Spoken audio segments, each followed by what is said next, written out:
Greetings, my fellow freedom lovers and sovereign thinkers. This is LL3's newest podcast. My name is Craig, transmitting from the beautiful swampy mangroves of South Florida. And today's date, Saturday, December 19th, 2015. Yeah, it's really Saturday morning. Just had a few things popped up. Just did a little browsing, and I got some pretty cool stuff and a few things to be talking about. One would be CISA, now law, and two, of course, medical marijuana petition is still going to be driving, and of course, the editorial on why people can't stand politicians. So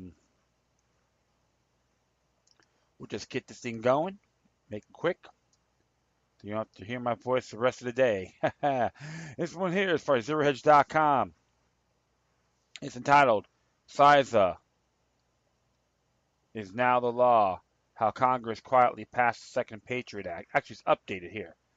Obama signed spending tax bill that repeals oil export ban. So it's by Tyler Druden, and as it says here, back in 2014, civil liberties and privacy advocates were up in arms when the government tried to quietly push through the Cybersecurity Information Sharing Act, or CISA, a law which would allow federal agencies, including NSA, to share cybersecurity and really any information with private corporations, notwithstanding any other provision of law. The most vocal complaint involves CISA's information sharing channel, which was ostensibly created for responding quickly to hacks and breaches, and which provided a loophole in the privacy laws that enabled intelligence law enforcement surveillance without a warrant.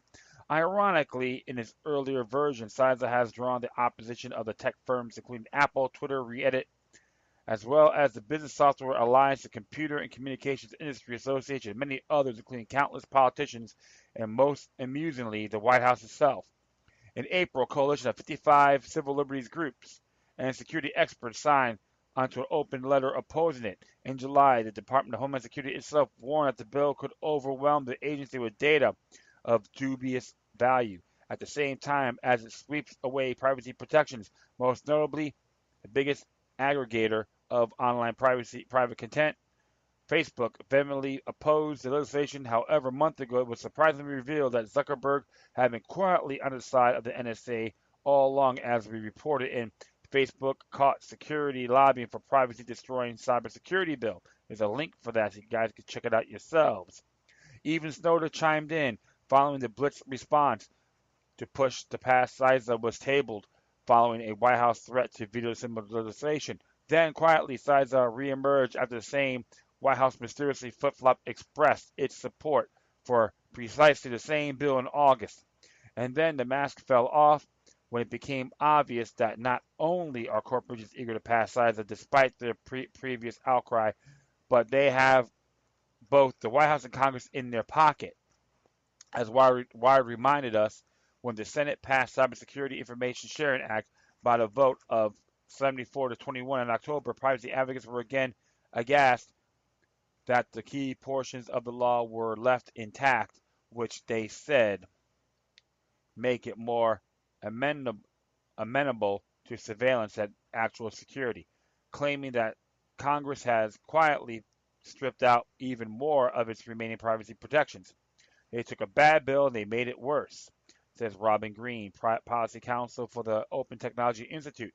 But while Congress was prepping a second assault on privacy, it needed a Trojan horse with which to enact the proposed legislation into law without the public having the ability to reject it.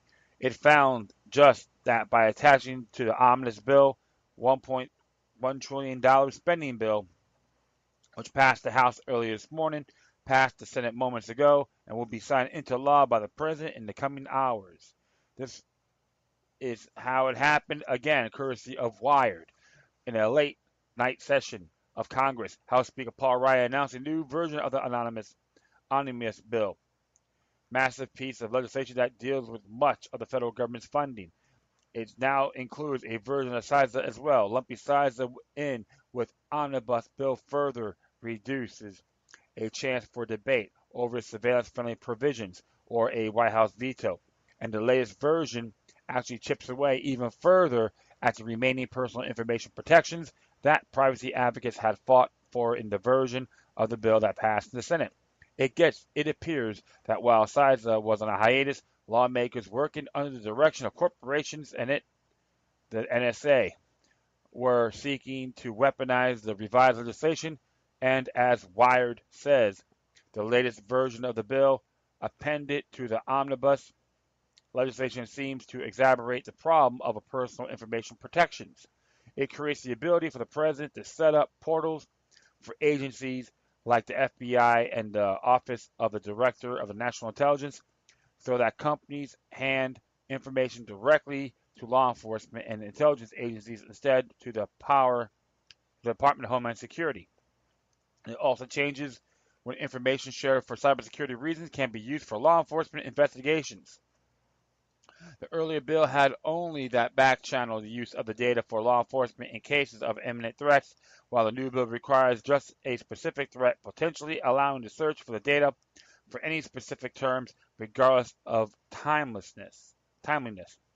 Some, like Senator Ron Wyden, spoke out against the changes to the bill in a press statement, writing they'd worsen a bill he already opposed as a surveillance bill in the guise of the cybersecurity protections. Senator Richard Burr, who had introduced the earlier version of bill, didn't immediately respond to requests for comment. Americans deserve policies that both protect their security and their liberty, he wrote. This bill fails on both counts. While the CISA included in the omnibus package, which just passed both the House and the Senate, because any nay votes or an Obama would also threaten the entire budget of the federal government. In other words, it was a question of either Americans keeping their privacy or halting the funding of the U.S. government, in effect bankrupting the nation. And best of all, the rush bills means there will be no debate. The bottom line, as OTI's Robin Green said, they've got this bill that's kicked around for years and have been too controversial to pass, so they've seen an opportunity to push it through without debate, and they're taking that opportunity. The punchline, they're kind of pulling a Patriot Act. And when Obama signs the $1.1 trillion spending bill in a few hours, as he will, it will be official. The second Patriot Act will be the law, and with what little online privacy U.S. citizens may enjoy will be gone. So, well. So it's got to make sure, still have to stay vigilant. But it's really annoying because there's another distraction. All they're talking about is ISIS, terror attacks, ISIS sleeper cells, everything about this ISIS fetish, which is all New World Order funded to be. For fact, is another total distraction, what the American people need to pay attention to. Like I always said in the past, and even the late Arizona for the JPFO, Jews for the Preservation of Firearms Ownership, the Bill of Rights culture is the only answer. Not chipping it away, not sacrifice, not bending over for Big Brother. Plain and simple. This is more of another step to technocracy. All right, which of course everyone's Lord and Savior, Barry Soetoro or Barack Obama. Yes, we scan. Yes, we scam. Deal with it.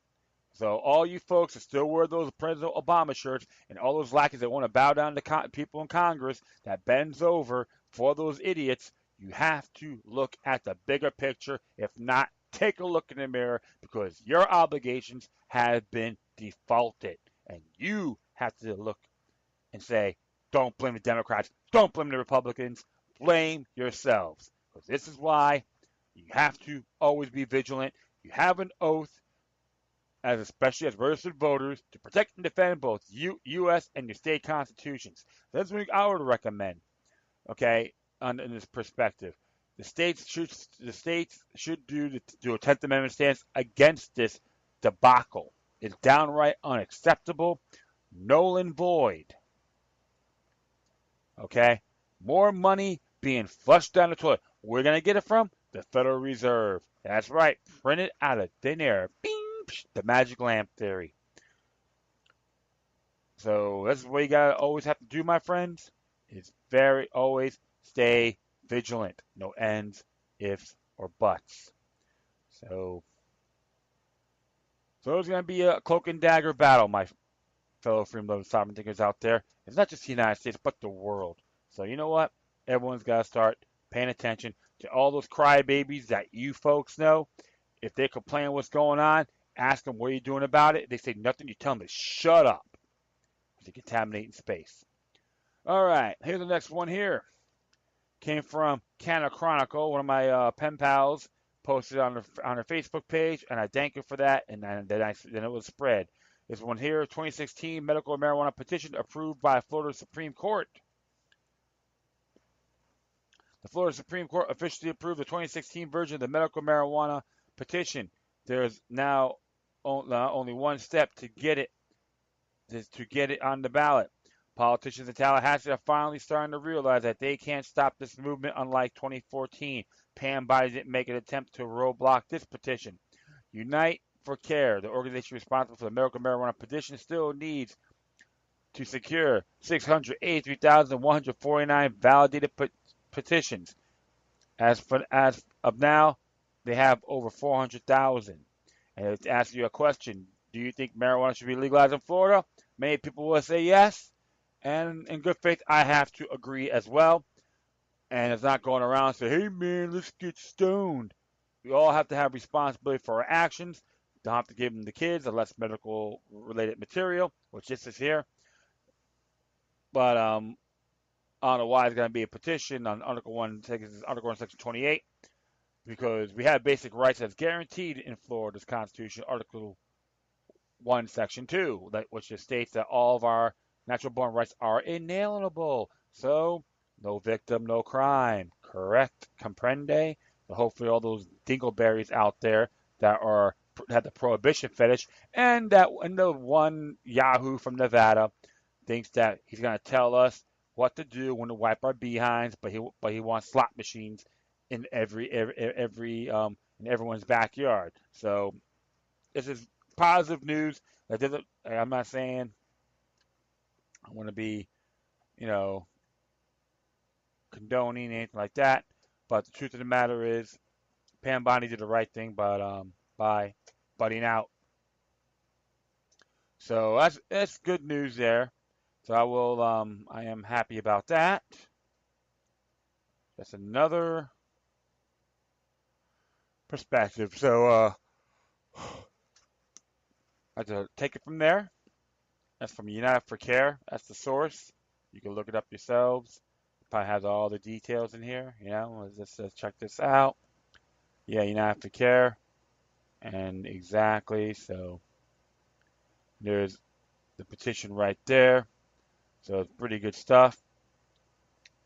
So definitely check it out. And finally, this is from allnews.network. Some gentleman from Tampa. It says here, why the country is so filled up with politicians. It's posted by editor. Don't say his real name, but it's okay. And it says right here, professional politicians or political class member. A person whose sole employment is political in nature, usually elected to office and paid a salary, but may collect donations from individuals, organizations, and corporations. There is an unusual unanimity in the media and among political pundits about the level of distrust with which the country has come to view the political class. It appears on the verge of outright disgust, threatening in an almost revolutionary way to liberate a whole generation of professional politicians among Democrats and Republicans alike. Established politicians from both parties still hope that interruptions and disturbances generated from a political outsider will collapse. We think they will be disappointed, especially on the Republican side, where discontent with politicians, even in their own party, is even more pronounced than among Democrats. And now, after the government, Federal Reserve, Wall Street, and media forecast slow but consistent economic expansion into 2016, coupled with the disappointing holiday season sales, the public's trust in all of those traditional societal pillars will undoubtedly further erode. The country's system of governance is now increasingly perceived as incompetent, corrupt, or both. with widespread consensus that nobody looks out for the best interests of the nation, its citizens, and future generations anymore. It doesn't matter whether the Veterans Administration represents incompetent, corruption, or both. What matters is that even under a new administration, the medical care our veterans receive continues to deteriorate. The VA is indeed a good example for how much governance has deteriorated. It was established in 1930 by Congress during the Hoover administration and since has become the largest integrated healthcare system in the U.S. with a whopping 152 medical centers. What makes this explosive growth of the VA system even more remarkable is that it occurred despite VA's persistent failure to offer comparable levels of healthcare to other non-government healthcare systems. The medical community has considered the VA a second-class healthcare system for decades. Lesson 1. The growth of government institutions is independence of performance. Once government services become the subject of criticism, every bureaucracy self-preservation mechanism are activated which, if necessary, will include deception of public and Congress. The VA scandal demonstrates this, as senior administrators were caught falsifying appointment schedules to cover up the VA's failure to offer veterans timely medical appointments. Lesson 2. Government institutions will lie and cheat to self-preserve. A new VA administrator was appointed, but recent media reports suggest that despite Congress granting a considerable budget expansion, waiting periods for medical appointments are longer than ever. Lesson 3. Government institutions are incapable of self-correcting. Hold on here. While some senior administrators who falsified records were allowed to retire, none was indicated and none ended up in jail. Lesson 4. As we witnessed an IRS scandal for which nobody went to jail, the political class protects its own. Whether Democrat or Republican administrations understand that executions on their programs are dependent on the goodwill of the bureaucracy. Prosecution of senior bureaucrats, therefore, is never advisable. One would expect government to at least learn from its failures, but lessons learned at the VA did not lead to congressional reorganization of the VA. In good Washington fashion, more money was thrown at the problem by both parties without any attempts at re-engineering a failing government agency. Under Obamacare, the country doubled and tripled down on its failures by creating an even larger VA on steroids. It barely took 2 years to see subsidized insurance exchanges go bankrupt and insurance premiums rise far beyond inflation rates all over the country. It looks like he misspelled it. Even earlier supporters of Obamacare have second thoughts. Lesson 5. The political class does not learn from past mistakes because ideology believes systems and political expediency always trump empirical conclusions. In pursuit of empirically unproven programs in an attempt to get elected or re-elected over and over, politicians from both parties are spending the country into oblivion. For the first time in the country's history, our generation is on the verge of leaving our children and grandchildren a country financially worse off than the one we inherited from our parents. Corruption in the current political system is also well demonstrated by unbecoming spectacle of politicians after retirement or in between government positions being paid absurdly excessive speaker honoraria by commercial and political, often foreign interests. Since no speech ever is worth the hundreds of thousands of dollars influence peddling, the motivation behind these payments is too obvious. Nothing demonstrates this better than the donations and speakers honoraria received by the Clinton Foundation, Bill and Hillary's personal worldwide kingdom of political corruption. It allowed them to go from being broke a little over a decade ago when leaving the presidency to quote Hillary to control hundreds of millions of dollars of donated assets, which allows them, as a not-for-profit at taxpayer expense, to finance their own and their daughters' opulent lifestyle and maintain a publicly financed political machine of political employees salaried by the foundation. Despite Hillary's denial in her current election cycle, the Clintons are also the best practitioners of crony capitalism. Nobody has done more for the big Wall Street firms than the country's leading political couple, and a few have argued as successfully for the bailouts Goldman Sachs and other Wall Street giants received during the 2008 financial crisis.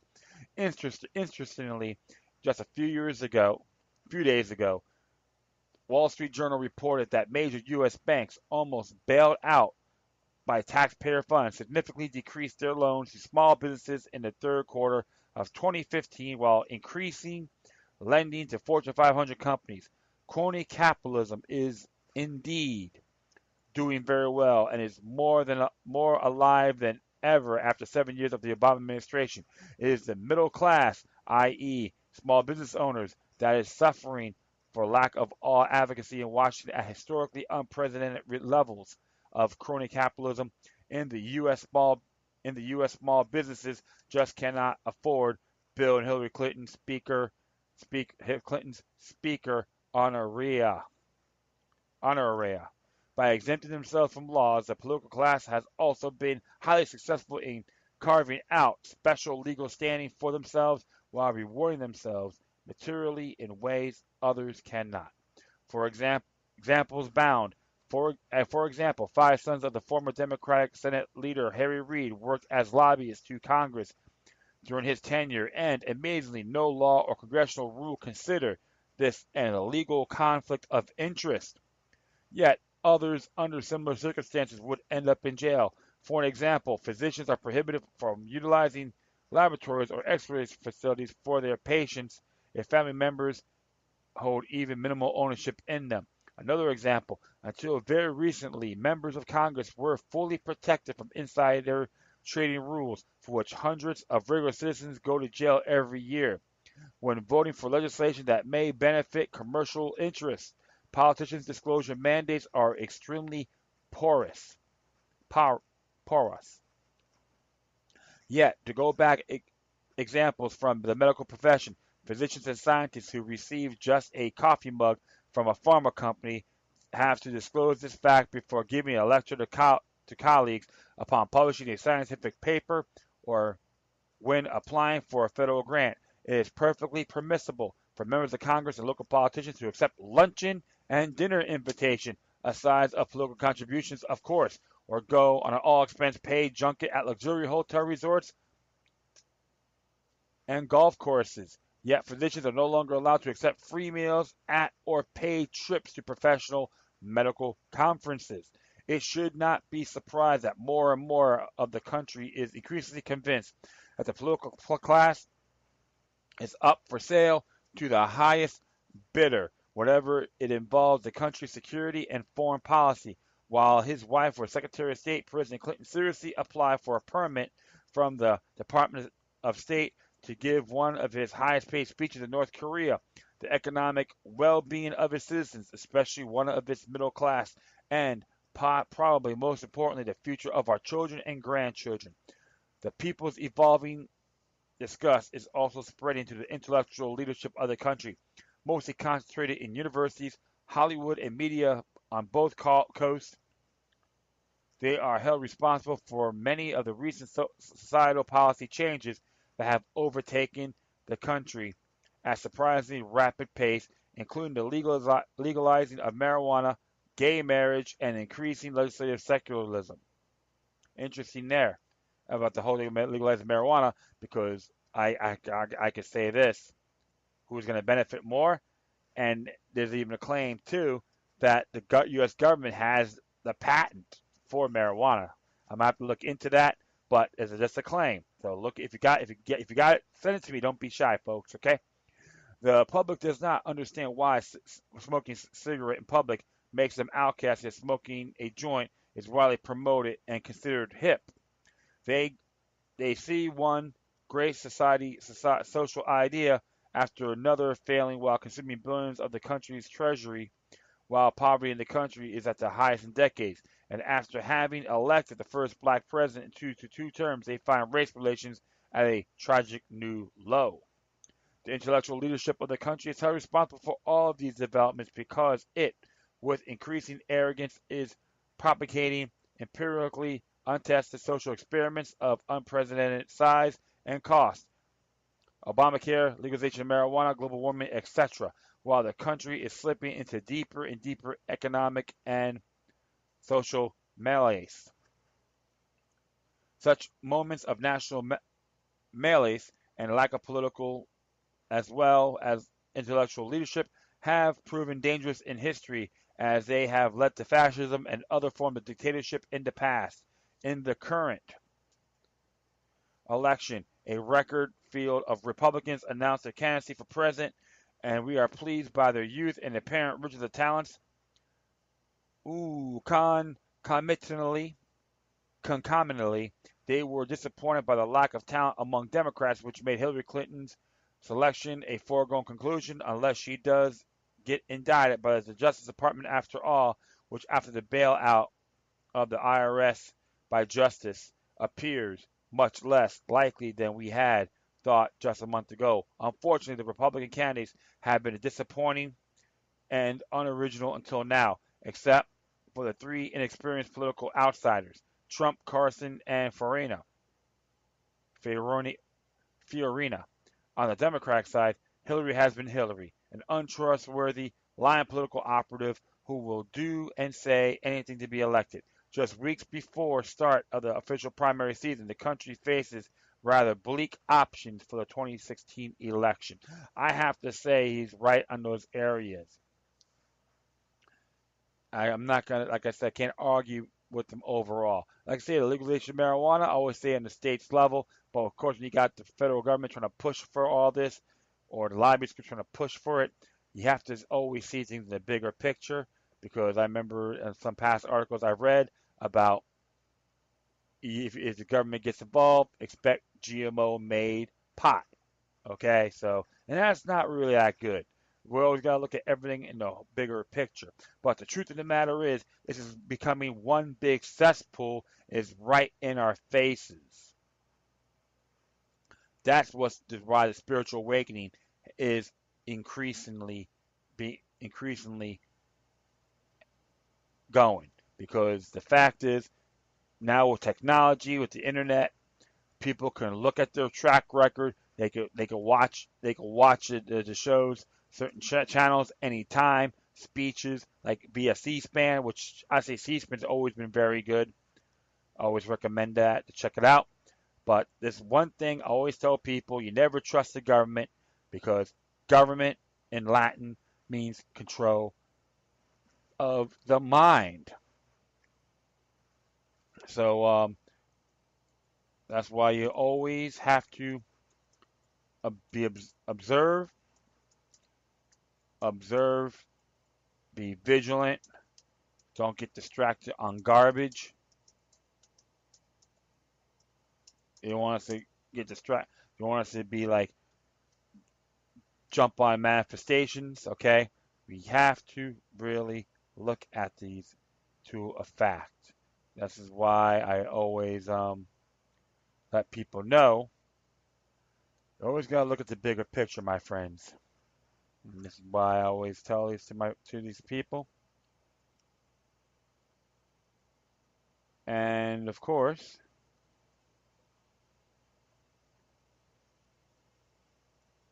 you always gotta look at everything a lot more thoroughly.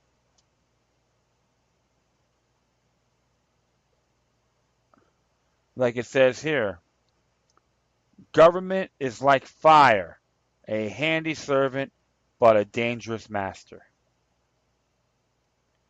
That tells you right there, my friends. That's a great quote you should always check out. All right. Well, that is it for now, my friends. Thank you for listening to this episode. Plus, feel free to download and share this throughout your social media networks. If you have any questions, comments, love letters, hate letters, compliments, criticisms, or you send me something that's interesting that I haven't really touched or addressed. However, always, please, I always recommend use your comments with decorum. You can hit me on Facebook, Twitter, Google Plus, Spreaker, iHeartRadio, YouTube, World Truth, and scene.life. Or you can email me at lokiluck3, that's the number 3 all together, at gmail.com. Once again, thank you for your time. Plus, always remember that demoniac resistance is healthy for the soul and can liberate humanity. Until next time, take care of yourselves, keep on spreading the love, and may your guardian spirits be with you.